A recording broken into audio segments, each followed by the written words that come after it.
कांग्रेस के पंजे से मुक्त होकर आप देश चैन की सांस ले रहा है। कांग्रेस के लाइसेंस राज और उसकी कुनीतियों से बाहर निकलकर हम मेक इन इंडिया को बढ़ावा दे रहे हैं। खादी, जो कांग्रेस ने की तो सबसे बड़ा एक काम करते ना खादी के लिए, तो भी मुझे लगता है हाँ ये आजादी के आंदोलन के लोगों से कुछ प्रेरणा आगे बढ़ा रहे हैं, वो भी नहीं किया।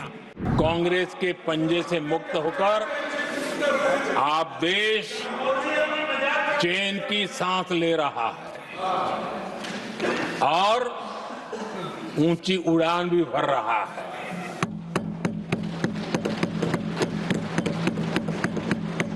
कांग्रेस के लाइसेंस राज और उसकी कुनीतियों से बाहर निकलकर हम मेक इन इंडिया को बढ़ावा दे रहे हैं।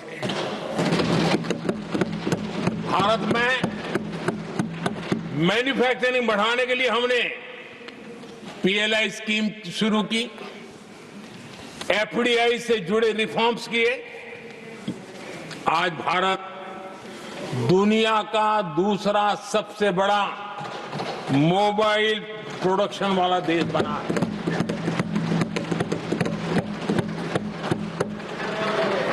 पहले हम ज्यादातर फोन बाहर से इंपोर्ट कर रहे थे, अब हमारी पहचान एक मोबाइल एक्सपोर्टर के रूप में बनी है।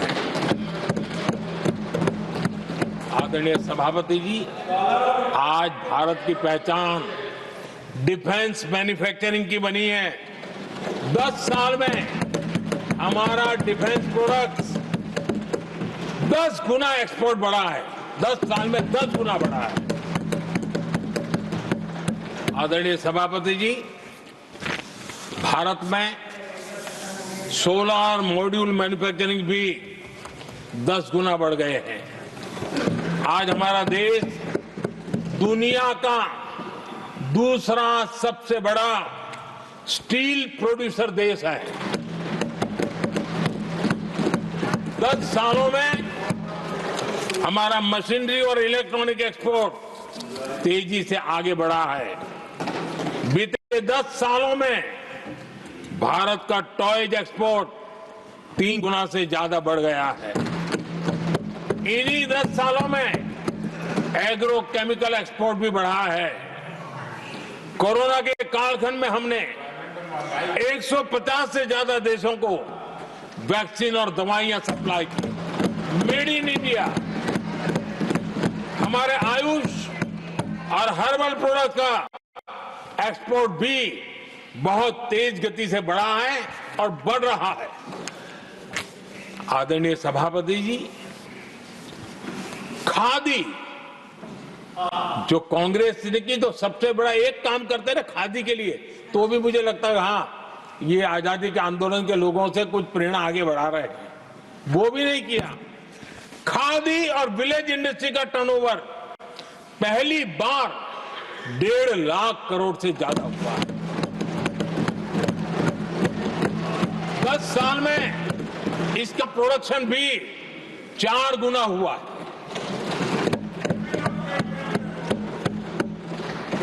इस सारी मैन्युफैक्चरिंग का बहुत बड़ा लाभ हमारे एमएसएमई सेक्टर को मिला है। इससे देश में बड़ी संख्या में रोजगार के अवसर तैयार हुए हैं। आदरणीय सभापति जी, हम सभी जनता के प्रतिनिधि हैं। हम जनता जनार्दन के सेवक हैं। जनप्रतिनिधि के लिए देश और समाज का मिशन ही सब कुछ होता है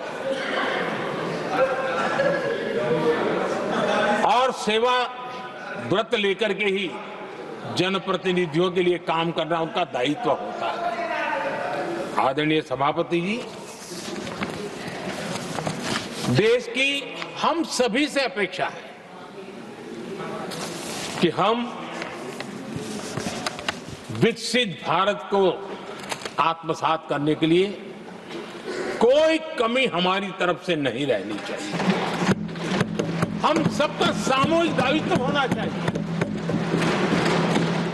ये देश का संकल्प है, ये किसी सरकार का संकल्प नहीं है, किसी व्यक्ति का संकल्प नहीं है, 140 करोड़ देशवासियों का संकल्प है। और सभापति जी मेरे शब्द लिख करके रखिए, जो लोग विकसित भारत के संकल्प से अपना को अछूता रखेंगे, देश उनको अछूता कर देगी। हर किसी को जुड़ना पड़ेगा, अब बच करके नहीं रह सकते, क्योंकि भारत का मिडिल क्लास, भारत का नौजवान पूरी ताकत के साथ देश को आगे बढ़ाने में जुट चुका है। और इसलिए